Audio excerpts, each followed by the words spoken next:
A few of you have asked me, what kind of books do you buy outside of usual convention purchases? Well, stay tuned. I've got an unboxing for you.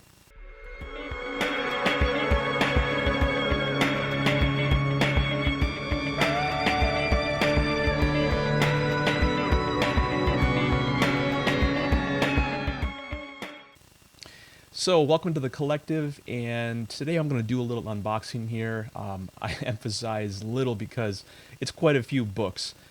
Just to the side of me here, and I'll try to pull them into frame without too much hassle. And as you can see, there's quite a stack of books here. I'm going to put them back here just for a moment. So, what happened is I've been doing the usual purchases through auctions, and for some reason, I'll get into it in just a few minutes, these orders kind of backed up. So what I've got over here just to the side of me is, I think, 9, 10, I've got 11 boxes of books that I purchased at various auction houses. And the biggest one is from Heritage. For some reason, my orders weren't shipped for a few weeks. And I've got approximately, I'm thinking, about 8 or 10 weeks worth of wins that were shipped to me in the last couple of weeks. So I've been holding on to these books. I figured I'd do an unboxing for you guys, and you can see some of the books that I pick up at various auctions online. So stay tuned and give me just a few minutes here to get the books ready for preview. One eternity later. Whew, so that took longer than I expected. I unboxed all the books, and I put some of them in new bags because some of the bags were kind of ratty. But also I took some of the books out of the bags they came with and flipped them around because, as I mentioned, most of these books, or actually all of these books, came from auction wins over the last 8 weeks. And as some of you may know, the auction companies tend to put these big labels on the book, and I didn't want to cover up the titles so you guys can see the front of the book. So some of these books I flipped them around in the bags, but everything's organized here. I'm going to get into the raw books first, and you can see some of the auction wins that I picked up in the last few weeks. We'll start out here with a real nice, I love this sci-fi cover of All-Star Comics number 55. This is a nice mid-grade cover. Near the end of the run, the Golden Age run at least, and as I mentioned, these books were kind of backing up a little bit in my recent auction wins. Here's a Green Hornet Golden Age. This is issue number 31. But as I said, these wins were backing up. And I don't always get this many books at once. Green Lantern Golden Age number 20. Nice mid-grade copy. But in this case, for whatever reason, Heritage didn't ship any of my wins out for, I think, 6 or 7 weeks. So I got 9 boxes from Heritage alone. This is an interesting series, Movie Comics. This is, I believe, 1939 issue number 2. And I also have an issue number 4 here. Very early Golden Age comics here. Nice mid-grade, mid to higher grade actually. Spy Smasher number 8, another Golden Age book.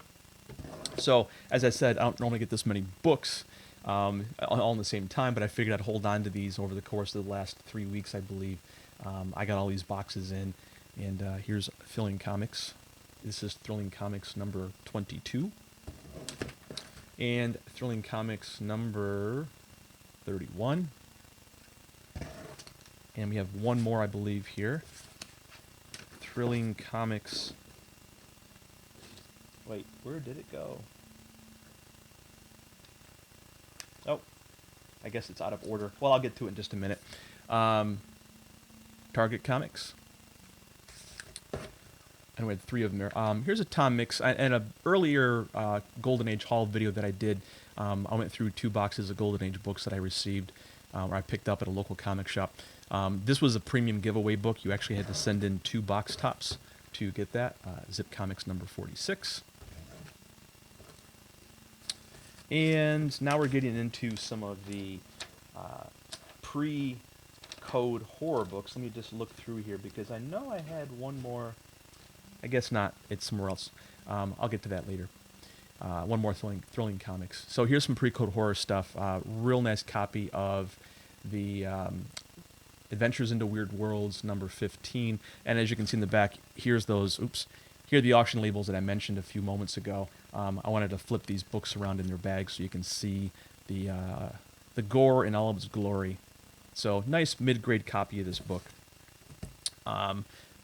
This copy here of Beware Comics, I've been looking for this copy for a long time. I love this cover. It's sort of reminiscent of that Tales from the Crypt, I believe issue number 35 or 37, where that zombie's coming out of the grave. Anthony, you can, correct me on this, which issue it was. I'm sure you're more aware of it than I am. And we have another pre-code horror Eerie Comics. This is number 16. And I love this series. This cover is created by Maurice Whitman. He did several of these painted covers. We'll see another issue from a different title in a few moments here. I've got a couple of Maurice Whitman comics in this haul. So this is Ghost Comics #1, nice mid-grade copy of this book. And of course, you can't have Golden Age pre-code without L.B. Cole. Spook Comics number 23. Another pre-code Web of Mystery, issue number 7. This is a great cover. I love this. This is getting into the Atlas Marvel World of Fantasy number 14. I believe the cover is a manila cover. Yeah, down there I can see. Little early Marvel action. And then, of course, we have a nice Kirby monster cover, World of Fantasy number 19. This is really high grade. This is going into the PC. Okay, and now we're going to get into some bronze. So I got a run here of Jungle Action. So this is the first appearance of Black Panther in this title, issue number 5. And then we get into issue number 6, which this is the first appearance of Killmonger. Issue number 7. Got a whole bunch of these here. Issue number 8. Issue number 9. 10. 11. And then we skip over 12 and we get to number 13. And issue number 14, I believe this is a Gil Kane cover. And this is a Gil Kane cover. I know, Patrick, this is one of your favorites. It's a pretty cool cover. Jungle Action, number 15. And Jungle Action number 16. Jungle Action number 18. And Jungle Action number 22. All nice mid-grade to higher grade copies. So now we get into the big books. I put these ones in Mylar because I didn't want to drop them or mishandle them during making this video. So, you can judge for yourself. But these were the big boy books that I picked up in the last 8 or so weeks. So we have a Amazing Spider-Man number 2. This one's a nice mid-grade copy. I'd say about a 5, maybe a 6.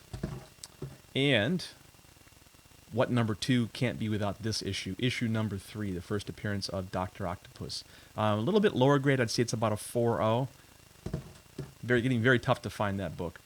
And then we have an issue number 5, Spider-Man number 5, Doctor Doom crossover. Nice mid-grade, 5-ish, I would say, VG to fine copy. And the next issue we have here is a Spider-Man number 10. Followed by Spider-Man number 17. Second appearance of Green Goblin. Spider-Man number 20. First appearance of the Scorpion. And a couple copies of this issue here. Number 31.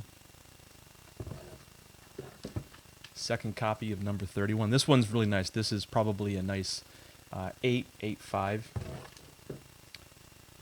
Spider-Man number 50. A real nice copy of Spider-Man 101. High-grade copy of Spider-Man 121. And that's it for the Spider-Man book. So now we're getting into some other titles here. Avengers number 2. Nice mid-grade copy. I'd say this is about a 6.65. Oh, this one I've been looking for quite some time. The classic Neil Adams Batman 227. This copy is real high grade. I'm going to say it's around a 9.92. Going in to be graded. Real high grade copy of Conan number 1. Again, this is probably a 9.2, if not a 9.4. Daredevil number 4. Mid to high grade copy of this book here. And a giant size X-Men number 1. Ghost Rider number 1. Mid to high grade, I would say, like about a 7. Oh, one of my favorites. So I got this copy here as part of my recent auction wins. Fantastic Four number 2. This one, I'm going to say is probably about a 5, maybe a 5.5. And my second favorite copy of, or second favorite cover of all time, this is Fantastic Four number 6.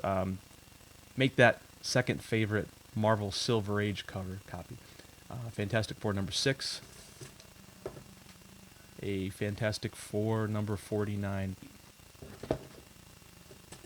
And because this copy of Journey to Mystery number 89 or 86 wasn't enough, I won 2 copies of this. Both nice high-grade copies. And we're getting down to the last few raw books here. Journey into Mystery number 112. Just a fantastic Hulk versus Thor battle. And the last 2 raw books here, I've got X-Men number 3. This is a high-grade copy, about a 7 to an 8. Just a very, very nice white covered copy. I don't ever see this copy this nice and this white. And the last raw book that I've got here in this box of wins, X-Men number 94. So that's it for the raw books. Now give me just a minute here. I'm going to pull up all the CGC slabs that I've got. Let me change these boxes out. Okay, I'm back. This just keeps going on and on. As I mentioned earlier, I don't normally get this many auction wins, but due to circumstances, I got a embarrassment of wealths here. So onto the CGC books. Spider-Man number 6. As you can tell by the grades here on the top, nice 8.0. This one is definitely a keeper.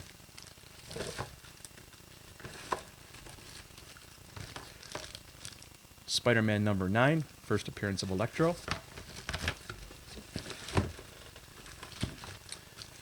Spider-Man number 27.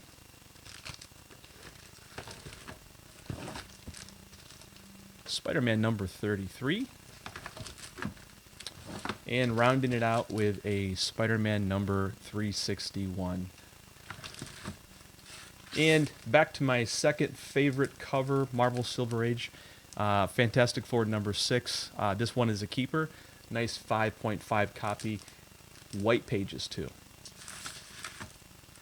Another perennial classic, Fantastic Four number 12.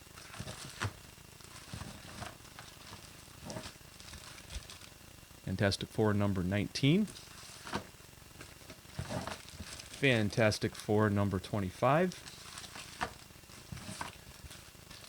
Fantastic Four number 33. And rounding this run of Fantastic Four out, I have a great copy here, 5.0, Fantastic Four Annual number 2. This is the origin of Doctor Doom. That book's getting hard to find, by the way. One of my favorite Hulk covers, if not my favorite Hulk cover, Hulk number 3. A nice solid 6.0 with off-white pages. A little bit of Marvel chipping over here. Love that cover. And speaking of orange-red covers, we have a Journey into Mystery number 93. 7.0 looks a lot nicer than it is. There's a little bit of wear along the spine over here. Another Journey into Mystery. This is issue number 100. Just another beautiful red-orange cover. This has the CVA sticker here for those of you who are not aware what CVA is. I think it's an abbreviation for Comic Valuation Authority. You guys can correct me down below, but basically this is an exemplary copy of this book. Centering is just immaculate on this book. Very little wear. For its grade, 8.5, it looks a lot nicer than it presents. And we get into Thor 165. Second copy of Thor 165, even nicer. This is a screaming 9.0 copy.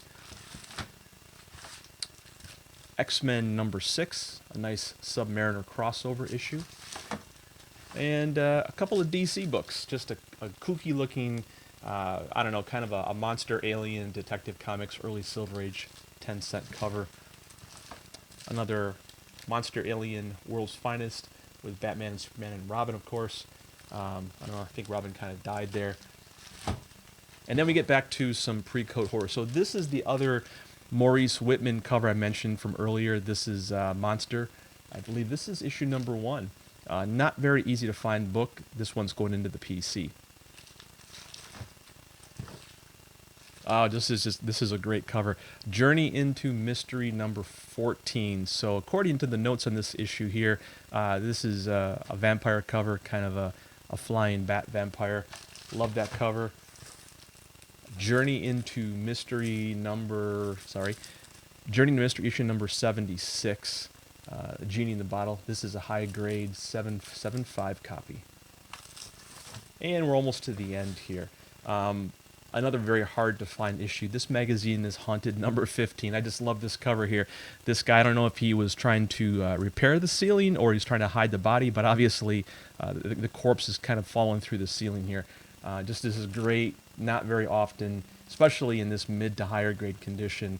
Nice presenting copy, just not often seen. Another PC copy. And the last book in this massive horde of comics here is Witch's Tale number 14. Witch's Tales number 14.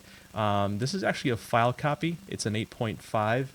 Just, I love these early issues, and especially if you can find them in this condition, they're keepers.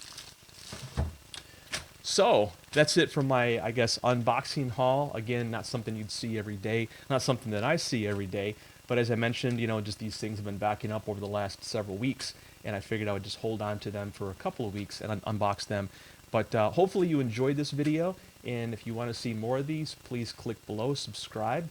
I've got quite a few videos coming out. It's been a very, very busy last couple of months. Obviously, from the auction perspective alone, conventions are opening back up. I think I was at 5 conventions in the last 3 weeks, so they're just picking up speed, and the buying continues. So I'll have a couple of more videos I'm hoping to release here in the next week or two, so stay tuned, and thanks for watching.